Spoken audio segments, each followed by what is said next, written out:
You're tried and convicted of murder, and you're sitting there in the courtroom listening to them come out with the verdict, knowing that you're innocent. I don't even know if my mind can comprehend that. You know what?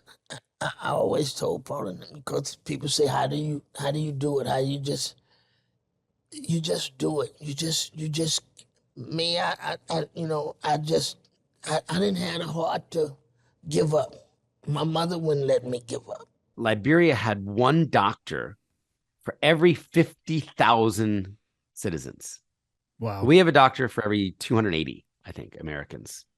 So if you got sick in this country, I mean, you were completely out of luck. If your child got sick, your child died, unless you could find, the one doctor, in your whole state.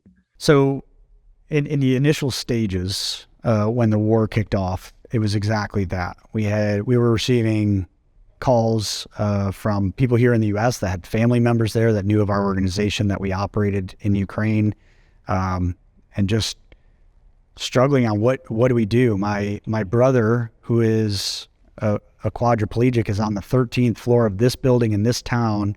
The power shut off. They destroyed the power system. There's no elevators, and his care provider left him. Just left him. What can we do? Trafficking is more in your face when you go to these third world countries, where you can actually see young girls and for it. But in the U.S., it's the amount of child crimes and consumption. U.S. is one of the largest consumption of child sexual abuse material, CSAM, right? Others began to be really interested and said, well, how could I help? How could I contribute? How much do these surgeries cost? Could I sponsor a surgery, from New York or from LA? And I think I learned, very quickly, the power of telling a different story. The story I'd been telling for 10 years is your life had meaning if you got past the velvet rope and you spent $1,000 on booze. And maybe you went home with a pretty boy or a pretty girl.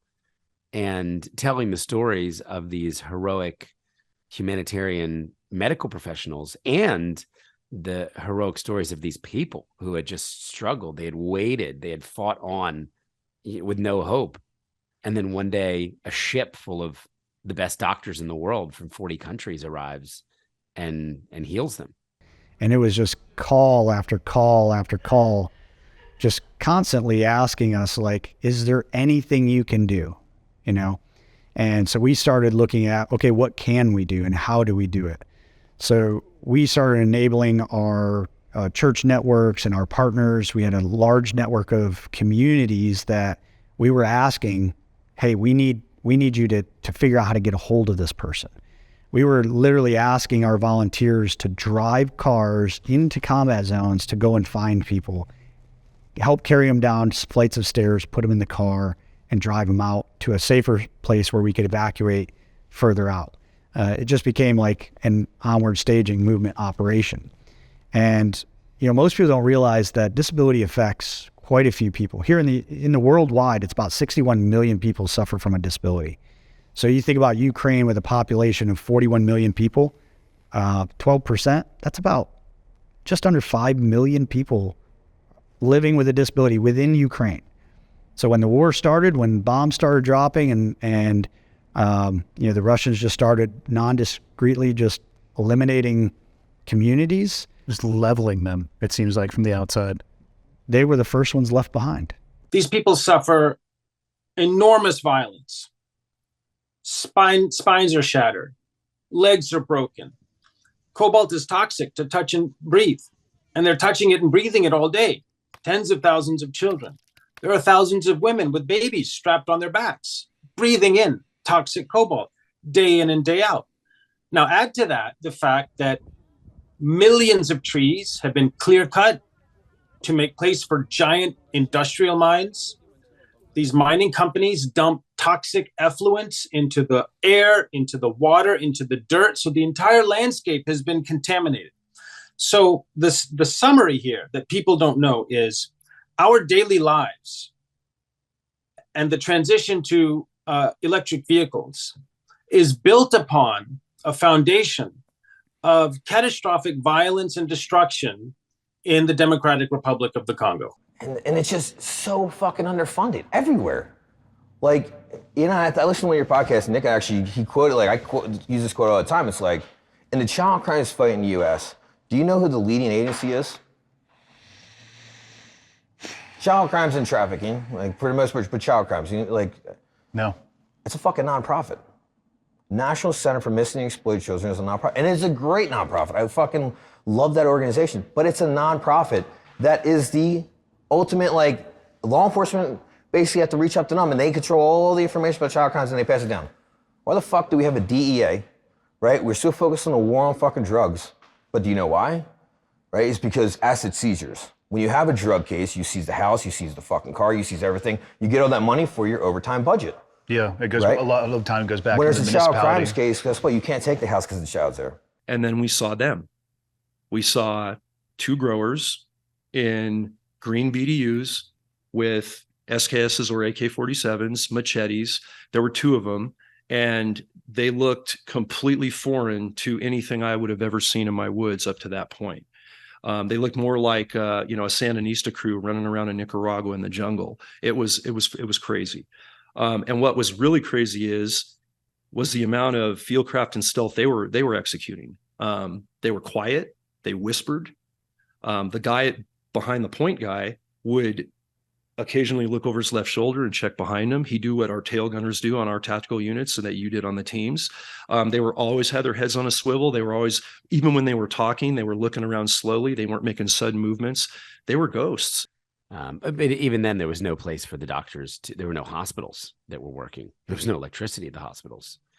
So I was kind of confronted immediately with a need so vast and so visceral, flesh-eating disease, leprosy, massive facial tumors the size of volleyballs.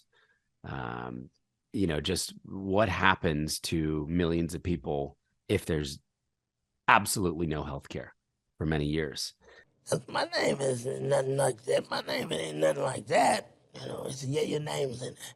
What I knew, my case number, A76116. I knew that my case, I knew that. And so I read it was the last page, about that far from the end. And now when I see my name and my case number, now I have to figure out what this really is and how to use it. And I look back and I found the officer's name, the girl's name. He gave her $1,000. You give a 15-year-old kid $1,000, you probably gave it to an all $1 bill, so she thinks she got all the money in the world. She'll do anything for that. And you don't tell nobody that you're doing this. And that's the kind of stuff that goes on. And if you're not smart like this lady here, legally, then it'll get by you. And you're just going up the river with no help. Man, it was, I remember even in January, and President Biden was saying he's going to do a full and complete withdrawal. I was mortified because I knew what would happen. I knew that it would be very difficult to get Americans out, and I knew I knew that we're not going to get our allies out. It's very clear because you can look at the SIV process, the special immigrant visa process, and see, since 2009, that we made this promise in 2009 that we give a 6-month process if they fulfilled their contract with us. Just a handful of people it had ever actually happened for. Even Aziz had been in that process for 6 years after doing 15 years at top tier special operations. It was just, so I'm like, man, we're going to leave our allies behind. And strategically, I felt like it was a mistake for the United States from a national security level. Bagram Air Force Base is the most strategic place on the globe between Iraq, Iran, Russia, and China. And the only people that benefit from our absence there would be our enemies. And I'm not a long-term war guy, but I do believe in contingent forces around the world. We had 2,500 troops there. So I think the American people were lied to say that we were in this endless war, this 20-year war. We were in a support and advisory role that Afghan National Army and the international community were all participating at Bagram Air Force Base, doing that successfully.